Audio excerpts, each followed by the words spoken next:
So who here is a fan of Outlander? Mm-hmm. Big fan. And today, well, it actually was yesterday, July 25th, but I didn't see it till this morning. They released the teaser trailer for the final season, and so excited. Plus, I'm really excited for Blood of My Blood, too. That's coming up next month. Yay! But anyway, for those of you who are fans of Outlander, you probably know that it's based on a book series. And it's a mega book series. And I have all the books, but I am sad to say I've yet to read them all. Because they're massive books.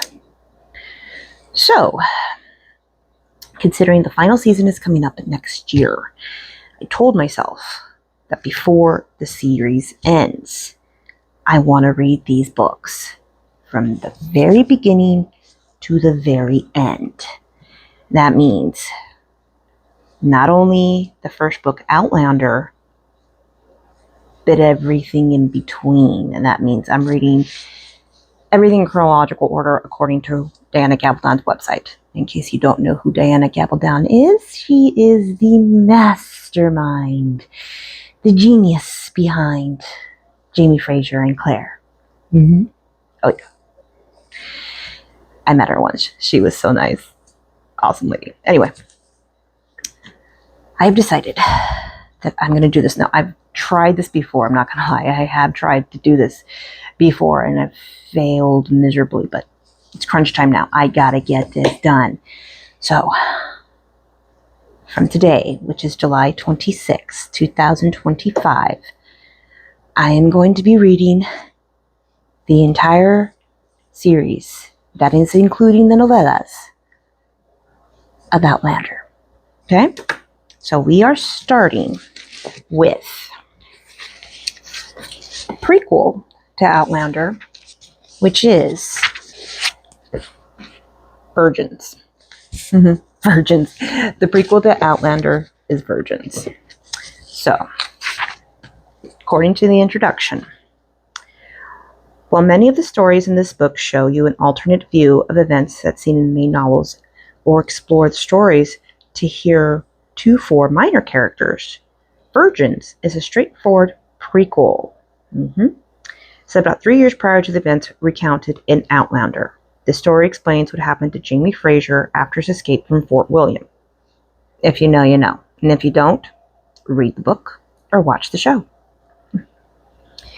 He's suddenly an outlaw, wounded and with a price on his head. His family and home left in shambles, and his only choice is to seek refuge outside of Scotland with his best friend and blood brother, Ian Murray. As young mercenaries in France, neither Ian nor Jamie has yet killed a man or bedded a lass. But they're trying. All right, so Virgins is a relatively short novella. According to the table of contents, it is roughly 78 pages. So not too bad. It shouldn't take me too long to read it. And then once I am done with Virgins, I'll come back and let you know what I thought and then start Outlander. So this is going to be a fun little series. At least I hope it's fun. Hope you guys enjoy it. And I'll see you again soon.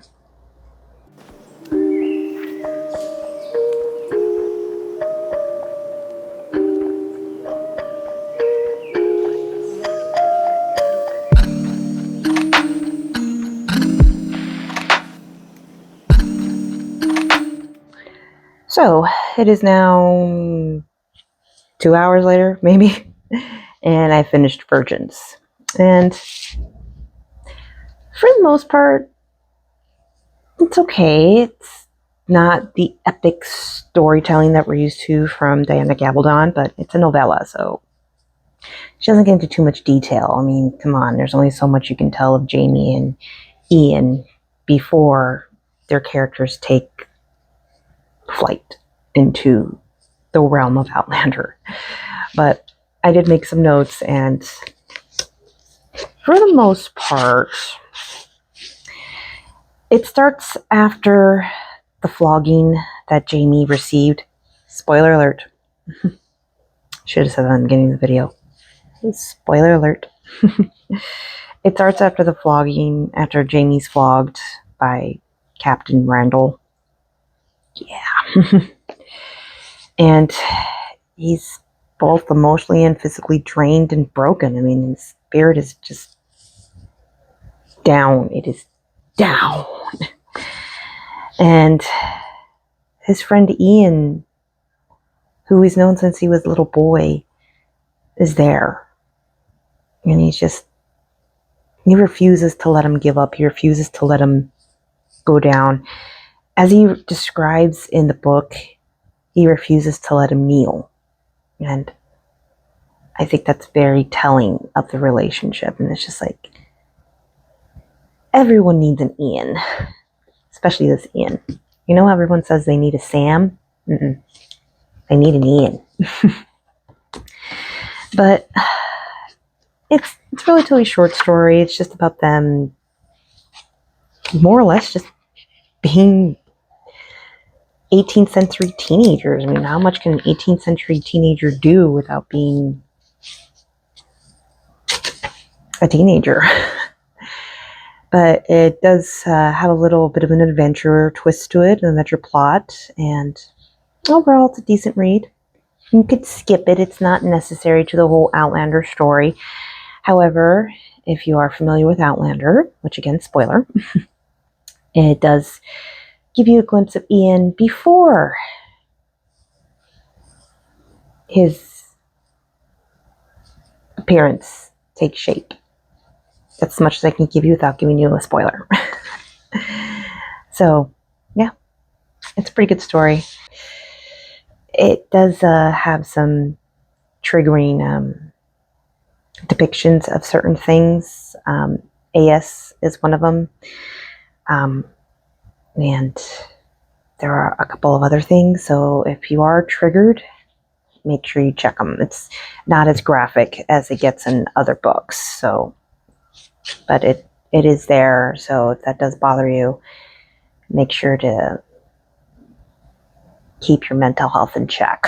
But for the novellas, I'm rating them 1 out of 5 as opposed to 1 out of 10. And I'm giving Virgins a solid 3.5 because it was entertaining. I did enjoy Ian, and I really appreciated how broken and emotional Jamie was. I mean, not only did he have to deal with this traumatic event in his life, he also had to deal with guilt, and not just guilt of what happened to him, but his father dies as a result of what happens to him, and he has a hard time dealing with it, you know, and he's worried about his sister, and he's worried about his home, and he's just having a hard time coming to terms with a lot of stuff. And I liked how she dived into that. So, solid book. Good book. So, 3.5. I give it 3.5. So after this, it is on to Outlander. Now, I've already read Outlander, but I'm giving myself a nice little refresher. And we'll see if it's as good as I remember. Pretty sure it is. And if this lighting bugs you, sorry, it's the sun. Not much I can do about it, but I hope you enjoyed this, and I hope you come back, subscribe, like, and I'll see you again soon. Bye.